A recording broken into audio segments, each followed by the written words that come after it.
না না না না, গোপালের জন্য অপেক্ষা করে লাভ নেই মন্ত্রী, সভার কাজ শুরু করো। গোপাল এখন খুব দেরি করছে মহারাজ।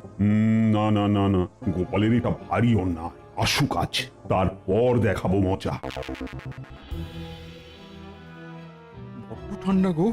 আচ্ছা, মেয়েটার গায়ে গরম জামা কিছু নেই? কি করব, কোথায় যাব?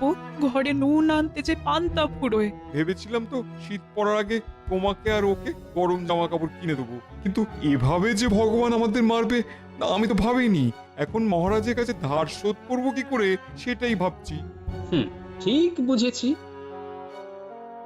বাচ্চাগুলোর শীতের জামা কাপড় নেই, আমারও তো মাসের শেষ অবস্থা, জমানো কিছুই নেই।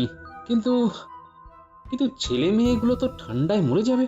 না না না না, আমাকে আমাকে কিছু একটা করতে হবে। মহারাজ, এত দেরি গোপাল করে না, কিছু একটা নিশ্চয়ই ঘটেছে।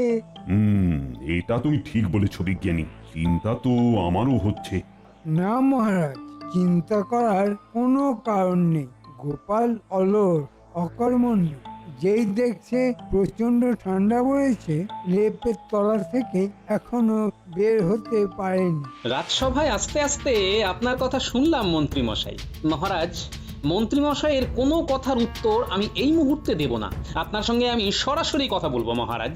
নিশ্চয়ই বলবে গোপাল, তোমার চোখ মুখের অবস্থা দেখে তো আমার মনে হচ্ছে ভয়ঙ্কর কিছু একটা ঘটেছে। কি হয়েছে, কেন এত বিচলিত তুমি? মহারাজ,